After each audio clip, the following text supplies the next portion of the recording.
I have watched it happen to three of my closest friends, and I almost watched it happen to myself. A middle-class family does everything right for 40 years.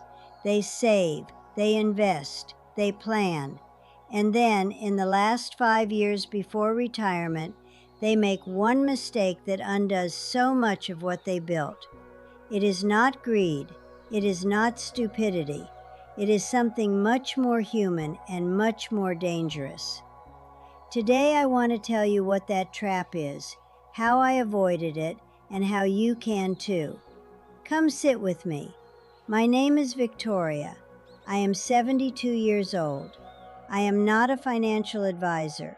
I am just a woman who has made mistakes with money and watched others make worse ones. Everything I share here is from my own experience. Let me tell you about the trap. The trap looks like love. That is what makes it so dangerous. A middle-class couple reaches their early 60s. Their children are grown. Their house is nearly paid off. They have saved diligently for decades. And then something happens. One of their adult children runs into trouble. A divorce, a business failure, a health crisis, or simply the crushing weight of student debt and a housing market that has priced them out of everything. And the parents think, we have saved for 30 years. We have this money. Our child needs help now. We cannot watch them struggle. So they help, generously, lovingly, and that is where the trap begins. I am not saying you should never help your children. That is not what I am saying at all. I have helped my own children. Caroline needed help with a deposit on her first home. I gave it gladly.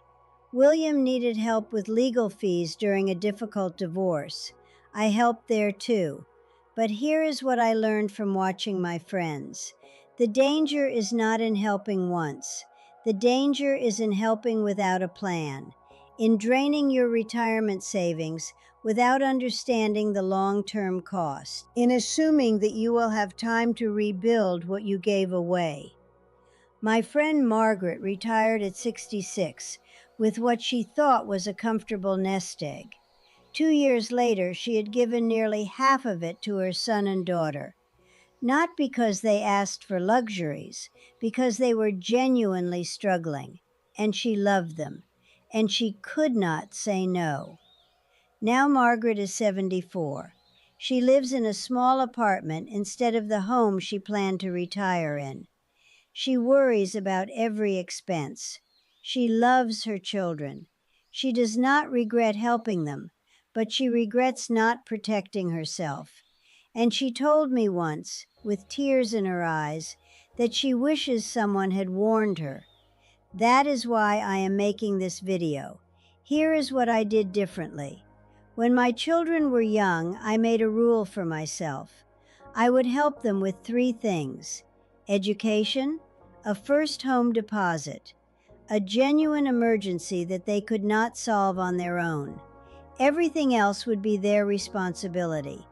I wrote that rule down. I did not tell them about it, but I kept it in my mind. When Daniel, my difficult son, came to me at 35 asking for money to start a business, I said no. He was angry. He said I did not believe in him. He did not speak to me for months. It was one of the hardest things I have ever done. But I said no because I had made that rule, and because I knew that if I said yes once, he would come back again, and again, and again. That business failed anyway, by the way. He lost other people's money, not mine. And eventually, years later, he thanked me.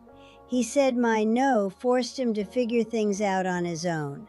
Sometimes love looks like no. I want to be very clear about something.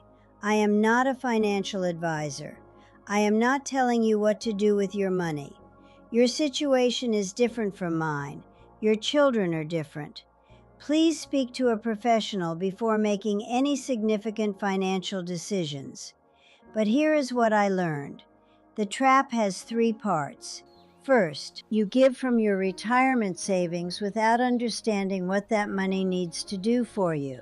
That money is not just savings, it is your future. It is the difference between living with dignity and living with anxiety. When you give it away, you are not just giving money, you are giving away your ability to say no later. Second, you assume you will have time to rebuild. At 62, you think you can work a few more years. At 67, you think you can downsize. At 72, you realize your body does not cooperate the way it used to.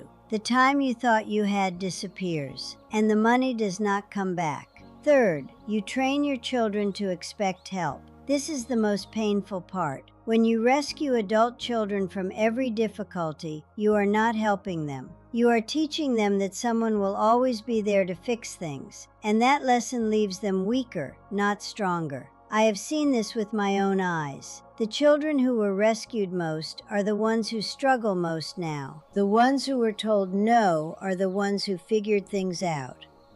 I am not saying this to be harsh. I am saying it because I love my children. And love sometimes means letting them fail. Let me tell you about Caroline, my daughter, the one I am closest to. When she was 32, she and her husband made a bad financial decision. They bought a house they could not afford. 6 months later, they were struggling. She called me. She did not ask for money. She asked for advice. That is the difference. She had never been rescued, so she did not expect rescue.